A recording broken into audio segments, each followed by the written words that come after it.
Doctor Sudhanshu Trivedi, doctor Sudhanshu Trivedi please from Rajya Sabha gallery. जी जी Rajya Sabha gallery से, जी सॉरी राज्यसभा चैम्बर से। हाँ बिल्कुल।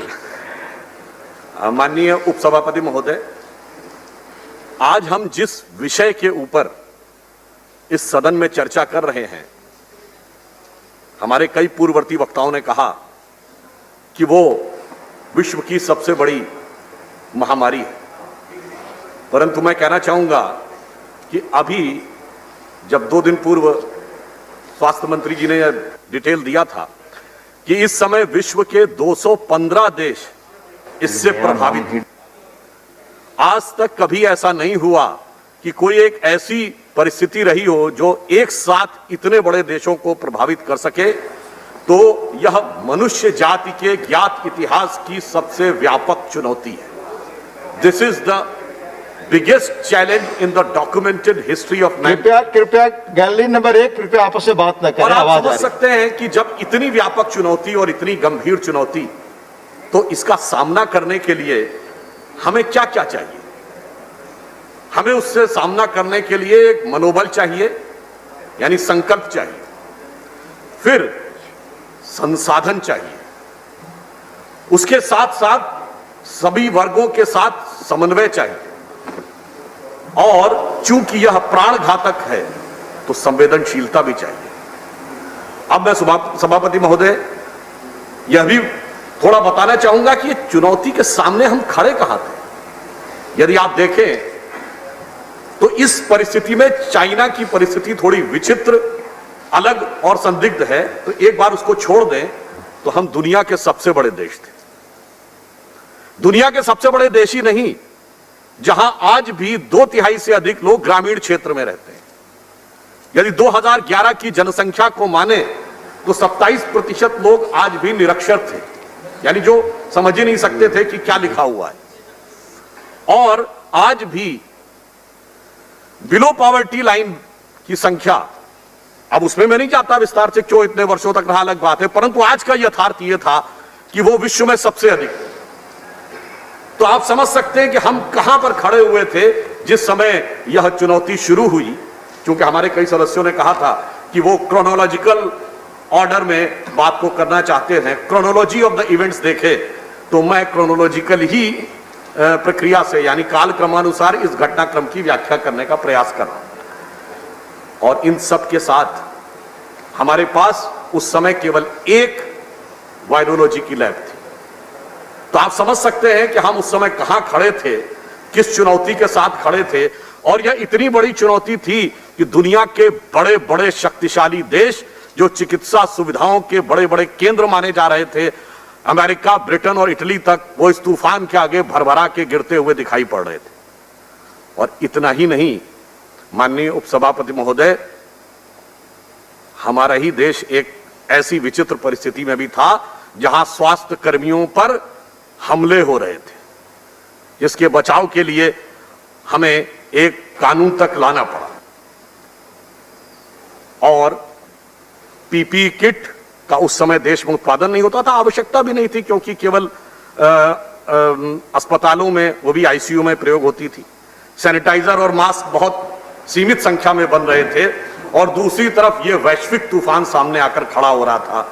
इसलिए इससे लड़ने के लिए जो प्रथम संकल्प की आवश्यकता थी, तो प्रधानमंत्री श्री नरेंद्र मोदी जी ने 21 मार्च को जब जनता कर्फ्यू का आह्वान किया, और जब दिया और थाली का आह्वान किया था, तो माननीय उपसभापति जी, ये वो उसका प्रतीक था कि हम इस प्रबल तूफान के आगे कितनी निर्बल स्थिति में थे। मैं उसके डिटेल में नहीं जाना चाहता क्यों कारण से थे, तो बस मुझे वही पंक्ति ध्यान आई थी, ये है निर्बल से लड़ाई बलवान की, ये कहानी थी दिए की और तूफान की।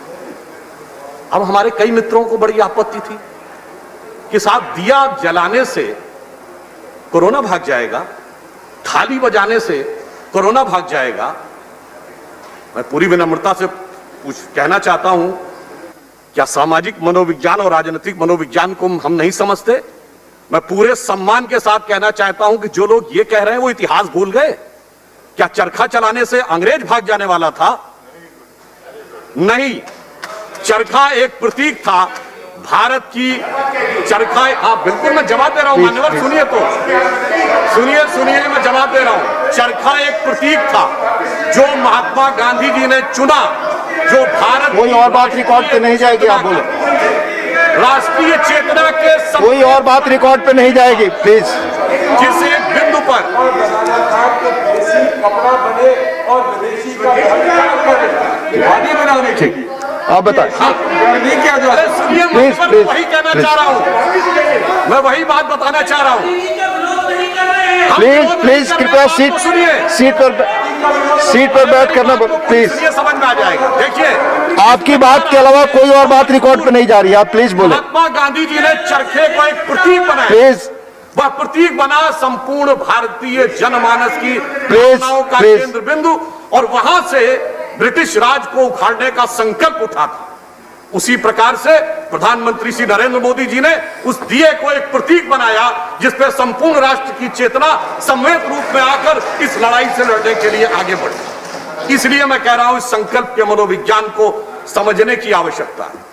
अब हमारे कई विरोधी अभी बोल रहे थे, संजय राउत जी ने कहा कि साहब हमारे पूर्व वक्ता डॉक्टर विनय सहस्त्रबुद्धे जी ने महाराष्ट्र सरकार पे किया। अरे हमें कुछ कहने की आवश्यकता है क्या?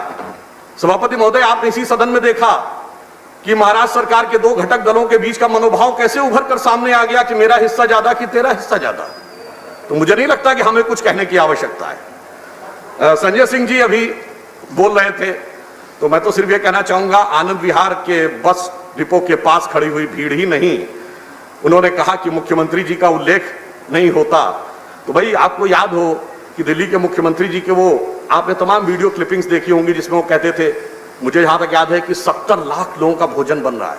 हम सभी दिल्ली में रहते हैं, वो 70 लाख लोगों का भोजन कहां बनता था और वो कहां पैक होता था, हम में से शायद बहुत लोगों को दिखाई नहीं पड़ा था। खैर उस विषय को हम जाने देते हैं, हम इस बात पे आगे बढ़ते हैं कि रचनात्मक आलोचना का हम स्वागत करें। आप बिल्कुल क्रिटिसिज्म करिए, जो करना है, परंतु जब शुरू से ही विषय कटाक्ष और व्यंग का रहे तो मैं समझता हूं कि यह बहुत उचित नहीं रहता है।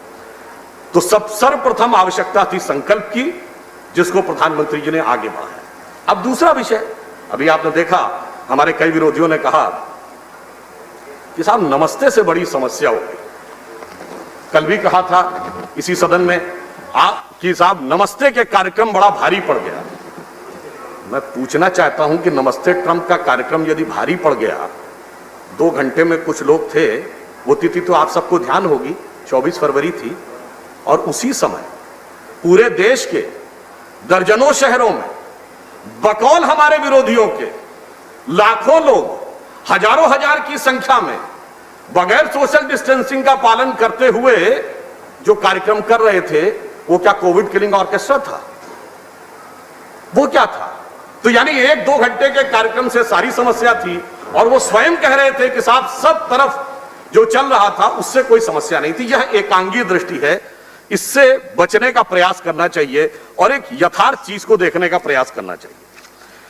अब मैं यह भी कहना चाहता हूं कि इस परिस्थिति में अक्सर हमारे विरोधी दल के प्रमुख नेता की दूरदृष्टि की बड़ी गवाही देते हैं हमारे विरोधी। इनके नेता जिन्होंने कहा जाता है कि साहब फरवरी के महीने में ही ट्वीट कर दिया था कि साहब कोविड कितनी बड़ी समस्या है और सरकार ने समय रहते उसके ऊपर कार्रवाई नहीं की। कहा जाता है 12-13 फरवरी को ट्वीट किया था। वह नेता चिर युवा है और चिर व्याकुल है, परंतु मैं बताना चाहता हूं उनकी दूरदृष्टि कितनी दूर से आ रही थी। उस कालखंड में देख लीजिए, जब वो यह बता रहे थे कि भारत सरकार को विदेश की फ्लाइटें बंद कर देनी चाहिए थी, कोविड बहुत भयानक रूप धारण करता चला जा रहा है, और उस समय वो स्वयं विदेश में थे। खैर कोई बात नहीं, जब आए तो हमें इस सब सदन में याद है, आने के बाद यदि वह 12-13 फरवरी को इतनी भयानक समस्या लगने लगी थी और उनके अप्रतिम ज्ञान संपन्न बुद्धि को इसका साक्षात्कार हो गया था, तो मार्च के प्रथम सप्ताह में सदन को रोककर कोविड पर चर्चा क्यों नहीं करवाने की बात कही गई? 2 दिन सदन नहीं चला, किस लिए? कोविड पर चर्चा के लिए नहीं, बजट सत्र था, आर्थिक विषयों पे नहीं। उस तथाकथित बेरोजगारी के लिए नहीं, बेरोजगारी का विषय जो कि इस समय आया था उसके लिए नहीं, किसके लिए? दिल्ली की सांप्रदायिक हिंसा के लिए। यानी कहा यह जा रहा है, दिल्ली की सांप्रदायिक हिंसा डिस्कशन हुआ 11 मार्च को उस सदन में, 12 मार्च को इस सदन में। मेरा सिर्फ कहने का तात्पर्य यह है कि जब वास्तविकता थी तो आज जो कहा जाता है, चलिए उसमें मैं नहीं कंपैरिजन नहीं करूंगा, एक बार भी यह मुद्दा उठाया गया क्या? इसलिए अब जब सरकार की केवल व्यंग्यात्मक कटाक्षात्मक आलोचना करनी हो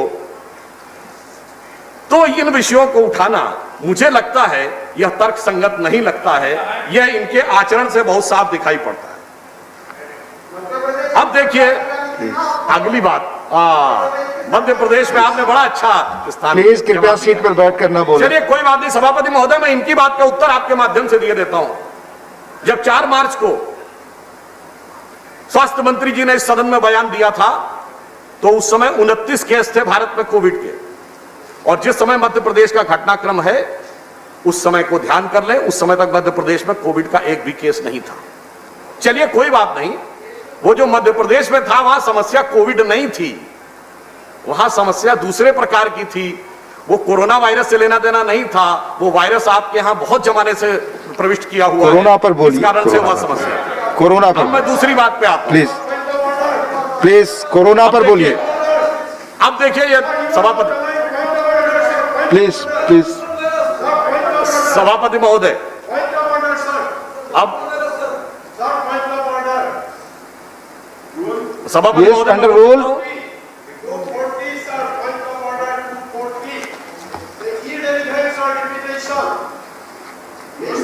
After having called the attention of the council to conduct of a member who persists in irrelevance, he is saying the irrelevance thing, sir.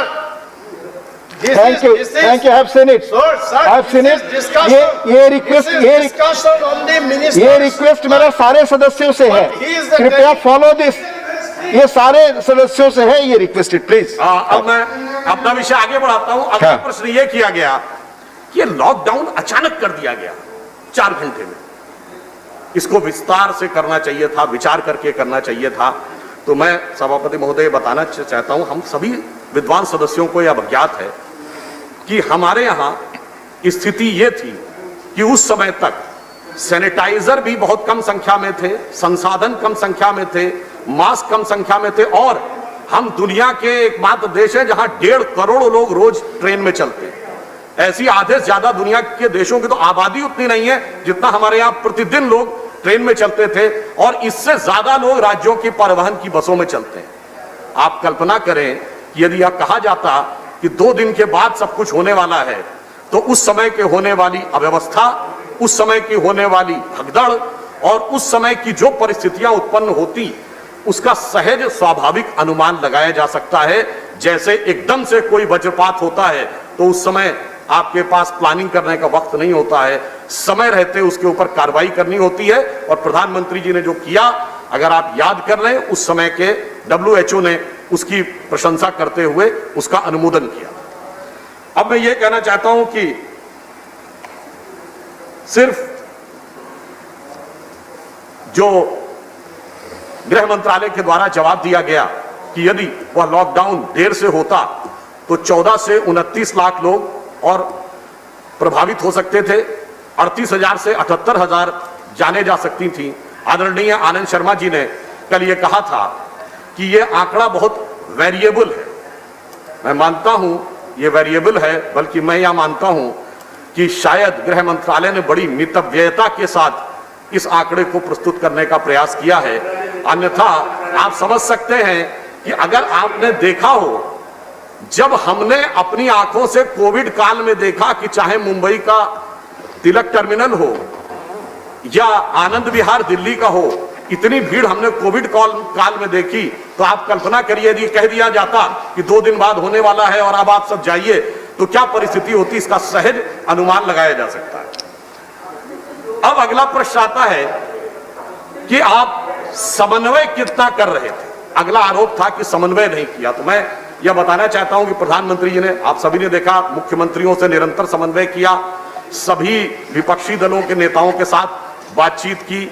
इतना ही नहीं, डॉक्टरों के साथ, विषय के विशेषज्ञों के साथ, इतना ही नहीं कलाकारों, धर्माचार्यों, खिलाड़ियों, व्यवसायियों, उद्योगपतियों, किसी के भी साथ उन्होंने समन्वय में कोई कोर कसर नहीं छोड़ी थी।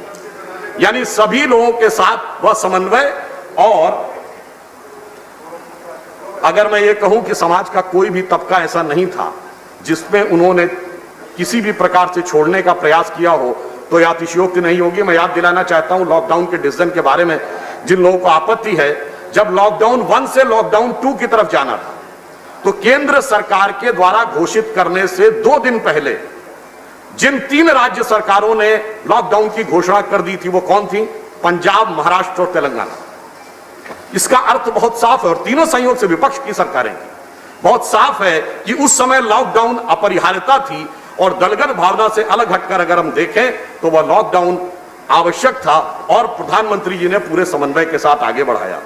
और आपने देखा सिर्फ समन्वय इतना नहीं, सार्क देशों के राष्ट्राध्यक्षों के साथ भी उन्होंने वार्ता की, G20 के राष्ट्राध्यक्षों के साथ भी वार्ता की। और हम सबको वह दृश्य भी ध्यान होगा जब प्रधानमंत्री जी ने एक सामान्य नर्स से बात की थी, तो उस नर्स का मनोभाव आप उस चित्र में देखते तो वह देखते बन रहा था, जो कहीं ना कहीं इस बात का प्रमाण था कि बड़े बड़े राष्ट्राध्यक्षों से लेके और एक सामान्य स्वास्थ्य कर्मी तक प्रधानमंत्री समान रूप से समन्वय की बात कर रहे थे। कल हमारे तृणमूल कांग्रेस के नेता सदन ने यह कहने का प्रयास किया कि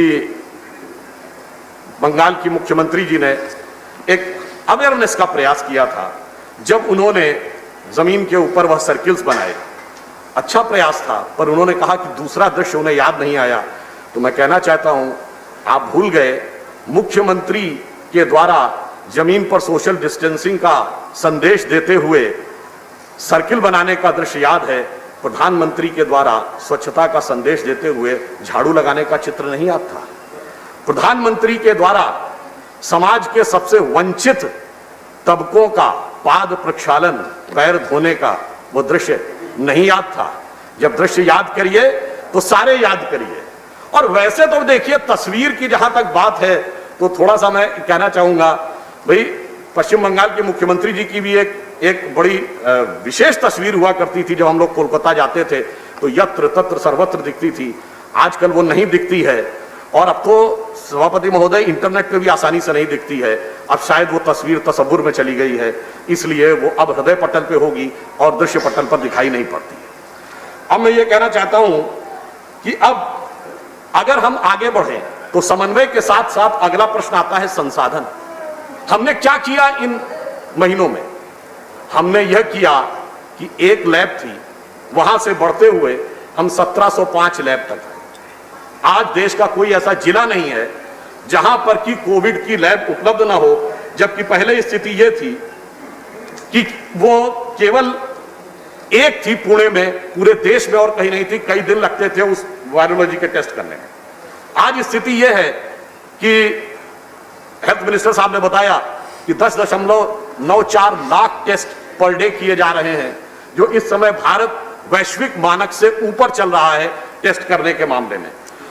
एक भी पीपीई किट नहीं बनती थी, आज 1.93 करोड़ पीपीई किट बनने का आदेश और 1.29 करोड़ पीपीई किट बन चुकी है। जहां तक दवाओं की बात है, हमने भारी मात्रा में दवाएं न सिर्फ यहां बनाई है बल्कि तमाम देशों को एक्सपोर्ट भी की हुई है। अगर आप ये देखें तो हाइड्रोक्लोरोक्विन या अन्य दवाओं के साथ पहली बार एक संयोग भी रहा कि अमेरिका के एफडीए ने अपनी मार्केट में भारतीय दवाओं को मंजूरी दी, जो अभी तक भारतीय कंपनियों की दवाओं को वह मंजूरी नहीं मिलती थी। आज जब हाइड्रोक्लोरोक्विन के मामले में उन्होंने परमिशन दी कि मार्केट में वो सेल कर सकते थे, और इसलिए उन्होंने बुलाया भारतीय कंपनियों को कि भारत के ही प्रोडक्ट को बुलाया। सामान्यतः वो भारत के किसी प्रोडक्ट को स्वीकार नहीं करते। अब मैं दूसरी बात कह रहा हूं, देखिए WHO का कहना था कि कितने टेस्ट पर मिलियन होने चाहिए, न्यूनतम 140। हमारे यहाँ इस समय 740 के आसपास पर मिलियन टेस्ट हो रहे हैं। तो जो पहले एक बात थी कि टेस्टिंग नहीं हो रही है, टेस्टिंग अब प्रचुर मात्रा में हो रही है, क्योंकि जो संसाधन बढ़ते चले गए, संसाधनों के विस्तार के साथ सरकार ने टेस्टिंग को भी आगे उसी हिसाब से बढ़ाने का प्रयास किया। इन कुछ महीनों में 13,14,646 आइसोलेशन बेड बने, 2,31,093 ऑक्सीजन से युक्त बेड बने, 62,000 से अधिक आईसीयू बेड बने, जिसमें 32,575 वेंटिलेटर युक्त बेड। जबकि उल्लेखनीय बात यह है कि जब यह क्राइसिस शुरू हुई तब वेंटिलेटर हमारे यहां नहीं बनते थे। अब वेंटिलेटर बन भी रहे हैं और अब बाहर भी भेज रहे हैं। तो अगर हम इस प्रकार और अगर हम कुल मिला के देखें तो इस समय देश में 15,284 कोविड सेंटर्स हैं और 12,826 आइसोलेशन सेंटर्स हैं।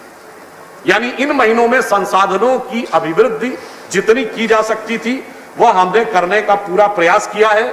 और इसी दिल्ली में 10,000 की क्षमता वाला वह एक कोविड हॉस्पिटल है, जिसका उद्घाटन गृह मंत्री श्री अमित शाह जी ने किया था और जिसमें भारत के केंद्रीय जो रिजर्व पुलिस फोर्स हैं उन लोगों ने उसे खड़ा करने में महत्वपूर्ण भूमिका निभाई। उसके लिए हम उनका अभिनंदन करते हैं।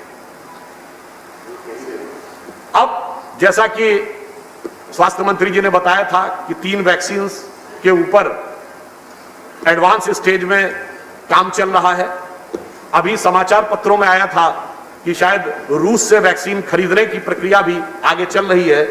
तो ये वो चीजें हैं जो संसाधनों के विकास में हम आगे बढ़ने का प्रयास कर रहे हैं। परंतु इसी के साथ हमने एक नई प्रक्रियाओं का भी प्रयास किया। जो हम सिर्फ एक ही प्रकार की चिकित्सा पद्धति से यह संदेश या समाधान पाने का प्रयास करेंगे, इसलिए इंटरडिसिप्लिनरी आयुष टास्क फोर्स का गठन किया गया। पहली बार आयुर्वेद और CSIR मिलकर रिसर्च करेंगे, क्योंकि जनरल इम्यूनिटी को बढ़ाने की जो क्षमता आयुर्वेद और अन्य चिकित्सा पद्धतियों में है वो सामान्य चिकित्सा पद्धतियों में नहीं थी। तो इसका भी एक प्रयास किया गया और पहली बार ऐसा हो रहा है जब उन गैर परंपरागत चीजों को, जिनको गैर परंपरागत चिकित्सा माना जाता था, मेन स्ट्रीम से हटकर उनको मेन स्ट्रीम में लाकर वैज्ञानिकता के साथ स्थापित करने का प्रयास किया जा रहा है। यानी वैक्सीन भी और इम्यूनिटी बढ़ाने का प्रयास भी, और यह एक अल्टरनेटिव टेक्नोलॉजी से आगे बढ़ने का वह प्रयास भी किया जा रहा है। यह मैं सिर्फ यह बताना चाहता हूं कि हम लोगों ने संसाधनों में आगे बढ़ने का कितना कार्य किया। अभी हमारे एक सम्मानित सदस्य उत्तर प्रदेश के बारे में प्रश्न कर रहे थे, तो मैं सिर्फ यह कहना चाहूंगा कि उत्तर प्रदेश जनसंख्या में लगभग ब्राजील के बराबर है। और आज अगर आप तुलना करें तो उत्तर प्रदेश की जनसंख्या 23.78 करोड़ है और ब्राजील की जनसंख्या 21 करोड़ है। परंतु ब्राजील में 34.6 लाख केस हैं और उत्तर प्रदेश में 1.1 लाख केस हैं, 1.11 लाख। डेथ जहां तक है ब्राजील में 1.72 लाख हुई हैं और उत्तर प्रदेश में 2,867, जबकि टेस्टिंग उत्तर प्रदेश में इस समय सर्वाधिक हो रही है। इसका अर्थ यह हुआ कि देश तो छोड़िए, जो उत्तर प्रदेश के बारे में प्रश्न कर रहे थे, चूंकि मैं उत्तर प्रदेश से आता हूं, तो उत्तर प्रदेश की सरकार ने कोविड को नियंत्रण करने में इतना महत्वपूर्ण कार्य किया है कि अगर हम ब्राजील के इंफ्रास्ट्रक्चर से तुलना करें तो वो काफी बड़ी एक उपलब्धि नजर आती है। अगला विषय यह आता है सभापति महोदय कि सिर्फ संसाधन ही नहीं, संवेदनशीलता भी चाहिए। यदि संवेदनशीलता की बात आती है तो प्रधानमंत्री जी ने जब यह घोषणा की कि देश के 80 करोड़ गरीबों को, और अब तो किया नवंबर के महीने तक राशन मिलेगा, मुफ्त मिलेगा, ये और कोई नहीं, ऐसी कोई, इसमें मैं कोई नहीं कह रहा कि ये कोई बहुत बड़ी बात उनके लिए किया, सिर्फ संवेदनशीलता का प्रमाण। जिस समय हमने कहा कि मिडिल क्लास के लिए EMI में छूट हो या MSME के लिए परिभाषा में ही बदलाव कर दिया गया, यह सिर्फ संवेदनशीलता का प्रमाण था। ऐसा नहीं, लोगों को सीधे खाते में धन भी दिया गया और अनाज भी दिया गया। जो हमारे सम्मानित विरोध के मित्र या कहते हैं कि उस समय सारा पैसा कैश में देना चाहिए, अब बताइए जब पहले 2 महीने संपूर्ण लॉकडाउन था, उस समय अगर किसी के पास पूरा का पूरा कैश भी हो तो उसके लिए भोजन जुटाना ज्यादा समस्या है, बजाय इसके कि उसके पास अनाज भी हो और उज्ज्वला स्कीम के तहत फ्री गैस भी उपलब्ध हो और प्लस कुछ पैसे भी उपलब्ध हो, तो वो ज्यादा बेहतर जीवन यापन कर सकता था, जिसके बारे में सुव्यवस्थित ढंग से प्रधानमंत्री जी ने संवेदनशीलता के साथ काम किया है। अब मैं एक और बात भी कहना चाहूंगा कि हमारे विपक्ष के मित्र अक्सर शायद यह बात भूल जाते हैं कि वो सिर्फ विपक्ष में नहीं है, वो अनेक राज्यों में सत्ता पक्ष में भी है।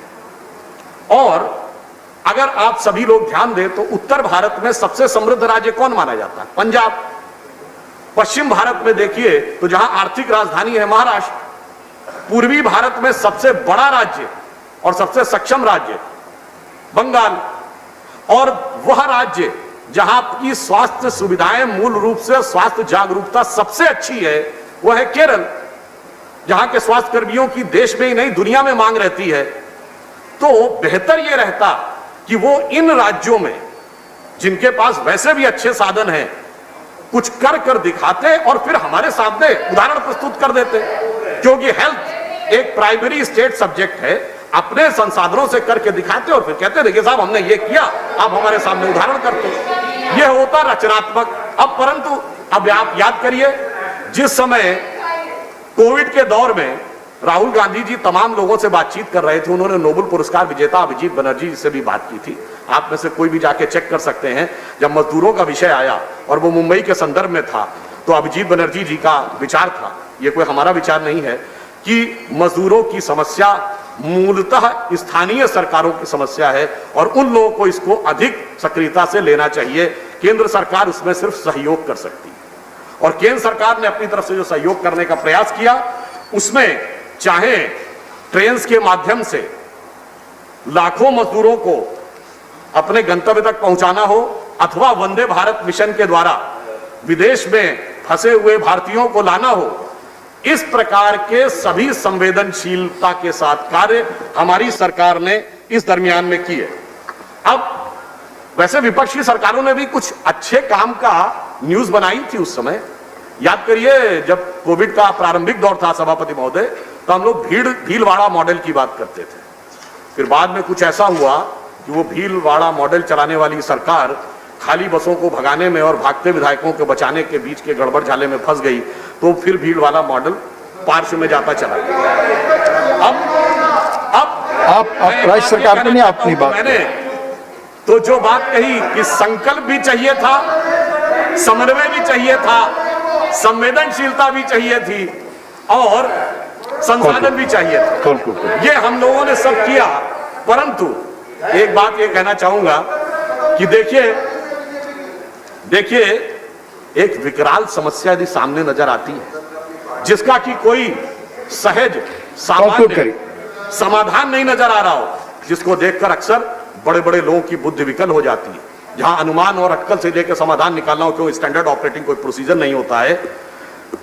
तो ऐसे समय में आत्मबल से युक्त जो नेतृत्व है वो बुरे दौर में कैसे देश का नेतृत्व करता है उसका प्रमाण होता है। और आज हमारे आदरणीय प्रधानमंत्री श्री नरेंद्र मोदी जी का जन्मदिन भी है, तो मैं स्मरण करता हूं कि उन्होंने जिस दृढ़ता का परिचय दिया इस समय में, इस विचित्र परिस्थिति में, जिसका कि समाधान तो छोड़िए स्वरूप भी किसी के सामने स्पष्ट नहीं था, तो यह पंक्ति उनके लिए कहता हूं, यह संसार मनुष्य के लिए एक परीक्षा स्थल है, दुख है प्रश्न कठोर देखकर होती बुद्धि विकल है, किंतु स्वात्म बल विज्ञ सत्पुरुष, आत्मबल से विज्ञ सत्पुरुष जैसे मोदी जी, किंतु स्वात्म बल विज्ञ सत्पुरुष सही पहुंच अटकल से हल करते हैं प्रश्न सहज ही अविरल मेधा बल से। और अंत में मैं कहूंगा, आरोप प्रत्यारोप आक्षेप ये सब चलते रहेंगे। मैंने दिए से शुरू किया था, दिए पर ही समाप्त करूंगा।